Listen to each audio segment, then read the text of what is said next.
Hello indie game fan, my most anticipated games of May begins with Inkbound, a turn-based co-op roguelite RPG that comes to us from the developer of Monster Train, which is immediate credibility, where you delve into the magical and dangerous books of an ancient library, each with their own threats to overcome. Multiplayer roguelites are an interesting concept that have yet to hit it out of the park, so I'm skeptical but will be keeping an eye on this.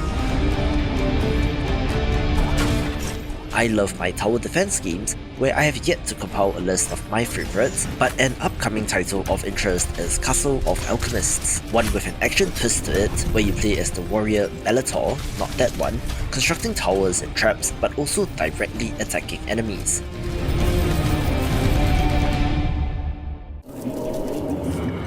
It has a great pixel art look that is dark and grungy, where it is about protecting said castle and your creators, the alchemists, from invading enemies, with brutal looking action with a dose of strategy that this genre is known for. For centuries, the Couteau d'Or has chronicled the greatest chefs in one prestigious guide. Now, the once-in-a-decade event is returning. Do you have what it takes to earn a star? True hardcore indie game fans will be familiar with the Cook Serve Delicious games, having 3 previous entries that date back to 2013, where it's a time management cooking game where you need to prioritize orders and make them as quickly as you can, with their latest Cook Serve Forever being a title of interest. You play as a food cart chef, wanting to achieve her dreams of being on stage with her idol among the master chefs of the world, where the food in these games always look delicious and is more difficult than you might think. You've harnessed your glove's power and now you want to find me. Gotta find Mama. You don't know what's making the miasma angry, and it's spreading across America, twisting this once great nation into a lethal wasteland. We gotta help these people. Another title that has my attention is Miasma Chronicles, one that comes to us from the developer of Mutant Year Zero, a tactical RPG from 2018 which is excellent, where this new game looks to be in a similar vein, where your party of 3 heroes adventure across a post-apocalyptic wasteland, only this is a little bit more in the sci-fi tech end of things, being of interest due to the developer.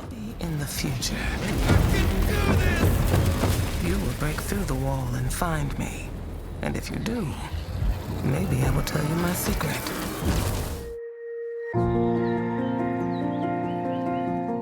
Developer Chicken Launcher is back at it again, where they're known for their relaxing titles like No Place Like Home, as well as Fresh Start Cleaning Simulator, so their next title, Panorama, is of interest, a relaxing city builder puzzle game following in the footsteps of games like Dofromantic. You are placing down tiles and scoring points, where placing together complementary features gives you more points, and zooming out after all is said and done does look wonderful. There's a slight tweak to the formula with special structures and monuments, where if you love this style of game, make sure to wishlist this title.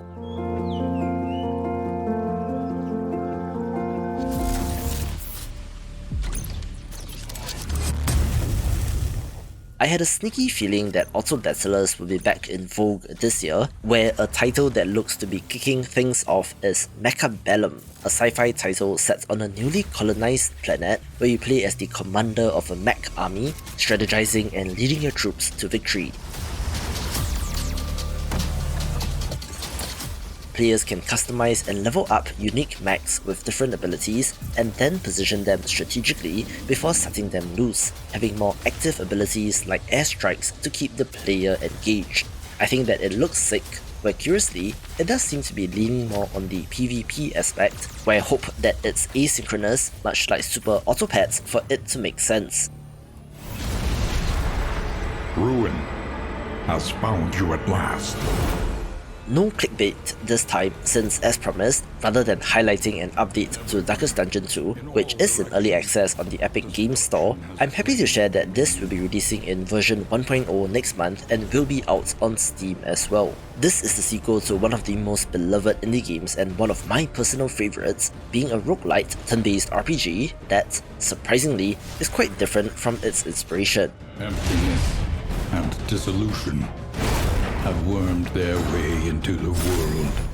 Rather than the hamlet, your base of operations is now a stagecoach, where our heroes venture forth to stop the apocalypse. When I last checked it out in early access, I was quite taken aback at how different it felt, to the extent that I wasn't as into it as the original, where the impermanence of your characters and the progression was weird, so I'm excited to check out the 1.0 version. Their signature art style has been converted to 3D, which is an interesting, if unnecessary look, so here's hoping that I find something to love.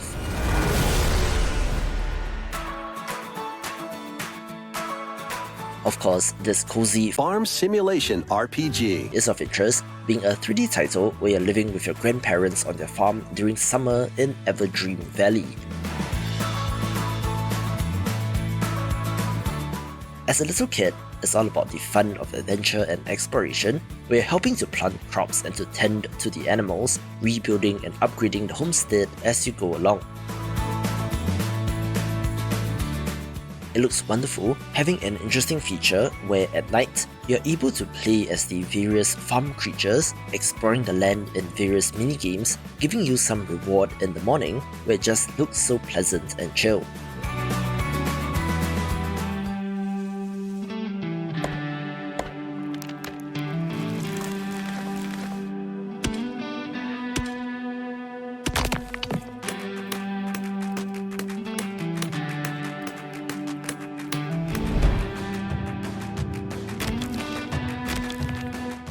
A title whose prologue demo was very well received is Among Snakes, a survival crafting RPG set in a Wild West inspired frontier land where, for better or worse, one of the main antagonists are zombies of all things.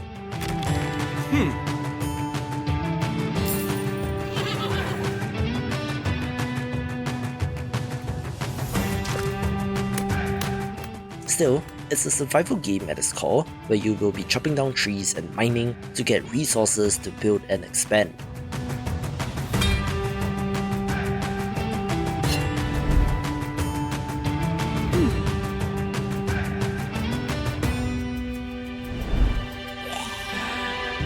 The tile-based exploration is one of the more unique selling points, where the demo is still available, so check it out and give it a go.